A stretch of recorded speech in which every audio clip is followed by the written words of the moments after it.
Hello guys, welcome back. This is Deepak Thakur, English trainer, motivational speaker and you are watching Royal Gurukul RGDS with Deepak sir. आज हम बात करने वाले हैं class 12 के lesson 3 की, जिसका नाम है फादर्स लेटर, एक पिता का पत्र, रिटन बाय विलियम हैजलिट, जो लिखा है विलियम हैजलिट ने। पहला क्वेश्चन है हमारा, why does the author choose this occasion to advise his son. जो पिता होते हैं या लेखक है लेसन के ऑथर, उन्होंने अपने बेटे को पत्र लिखने के लिए यही समय क्यों चुना। तो इसका आंसर देखिए, he choose this occasion because his health was indifferent, क्योंकि उनकी जो तबीयत थी वो सही नहीं थी, and he was not sure that he would be with his son for a long time, और वे निश्चित नहीं थे कि अपने बेटे के साथ लंबे समय तक रह पाएंगे। ओके, क्या आंसर है इसका? He choose this occasion because his health was indifferent and he was not sure that he would be with his son for a long time. दूसरा क्वेश्चन देखिए, what happen if we prejudge people in future event. क्या होगा अगर भविष्य में होने वाली घटनाओं के बारे में और लोगों के बारे में पहले से अनुमान लगा लें। तो इसका आंसर देखिए, if we prejudge people in future event, अगर हम भविष्य में होने वाली घटनाओं के बारे में, लोगों के बारे में पहले से अनुमान लगाएंगे, वी क्रिएट अनकॉल्ड इनेमीज, तो हम अपने बहुत सारे दुश्मन बना लेंगे। अनकॉल्ड इनेमीज, अनचाहे दुश्मन, एंड हार्डशिप, हमें समस्याओं का भी सामना करना पड़ सकता है। If we prejudge people in future event, we create uncalled enemies and hardship. चौथा क्वेश्चन है आपका, what is the best way to disarm hostility. दुश्मनी को निष्क्रिय करने का या मिटाने का सबसे अच्छा तरीका क्या है? What is the best way to disarm hostility? The best way to disarm hostility is not think ill of others. दुश्मनी को निष्क्रिय करने का, मिटाने का सबसे अच्छा तरीका है कि कभी भी दूसरों के बारे में गलत ना सोचें। Until they try to harm you, और जब तक, कम से कम जब तक वे आपको नुकसान पहुंचाने की कोशिश करें।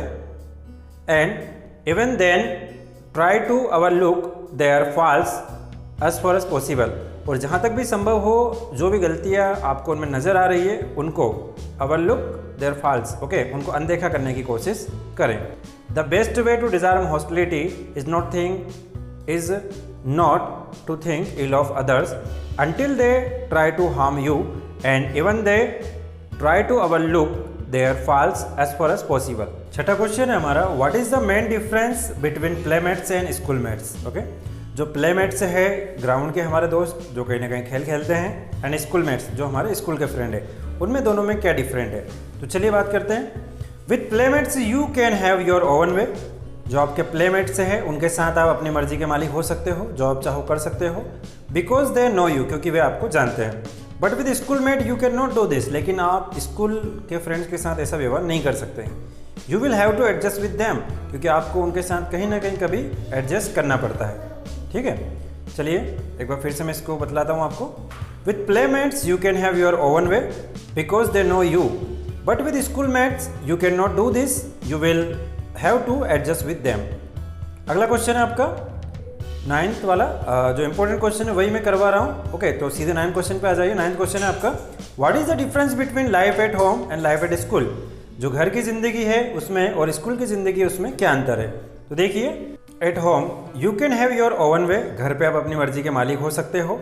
The members of the family indulge your whims and fancies, घर के जो सदस्य हैं वो आपकी सनक और इच्छाओं की पूर्ति में लग जाएंगे।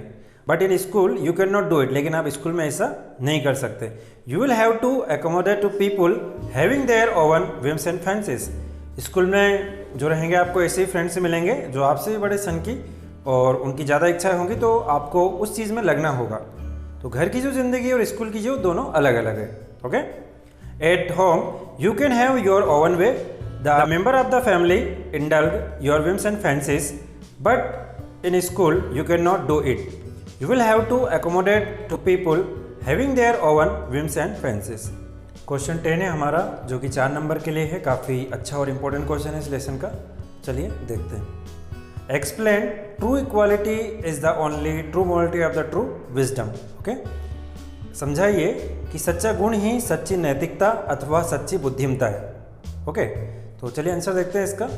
It means that we should believe in qualities in life. इसका मतलब है कि हमें हमेशा ज़िंदगी में गुणों पर ध्यान देना चाहिए। We should not be full of pride, हमें कभी भी घमंडी नहीं होना चाहिए। We should remember that there are other people in the world besides ourselves, और हमें हमेशा ध्यान में रखना चाहिए कि हमारे अलावा संसार में हमारे आसपास और भी बहुत सारे लोग रहते हैं। If we are able to live with values in the world, अगर हम अपनी ज़िंदगी में जीवन मूल्यों के साथ जीवन निर्वाह करते हैं, so we need no lesson, तो हमें किसी भी शिक्षा की ज़रूरत नहीं है। वी नीड नो लेसन, हमें किसी भी शिक्षा की ज़रूरत नहीं है। Quality gives us a power to teach others directly and indirectly, कि जो क्वालिटी है, आपके जो गुण हैं, वो दूसरों को शिक्षा देने के लिए आपको ताकत देंगे, प्रत्यक्ष और अप्रत्यक्ष रूप से। Such a life become a model for others, और ऐसी ज़िंदगी जो रहेगी दूसरों के लिए एक उदाहरण होगी, एक मॉडल बनेगी। Okay, it means that we should believe in qualities in life. We should not be full of pride. We should remember that there are other people in the world beside ourselves. If we are able to live with values in the world, we need no lesson. Quality gives us the power to teach others directly or indirectly. Such a life become model for others. Question number 11 है हमारा, जो कि 4 number के लिए question है और एक अच्छा क्वेश्चन है लेसन का। तो चलिए देखते हैं। क्वेश्चन है आपका, how does school life prepare a child to face the outside world. School की जो ज़िंदगी है एक बच्चे को किस तरह तैयार करती है कि वो बाहरी दुनिया का सामना कर सके। तो देखिए इसका answer, school life prepare a child to face the outside world in the following veg.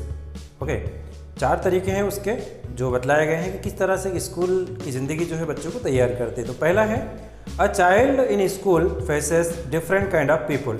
एक बच्चा जो रहता है वो स्कूल में तरह तरह के लोगों को देखता है और उनका सामना करता है और उनसे बहुत कुछ सीखता है। अगला है, a child get used to the unavoidable situation which prepare him for the life outside.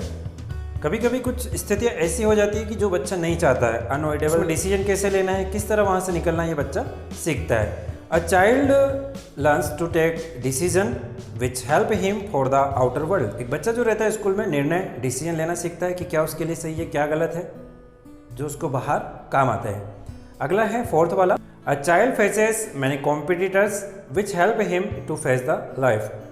School में बच्चों को कई प्रतियोगी मिलते हैं, उसके कई कॉम्पिटिटर्स मिलते हैं जिनसे बच्चा ज़िंदगी में क्या करना है, कैसे आगे बढ़ना है, ये सारी चीज़ें सीखता है।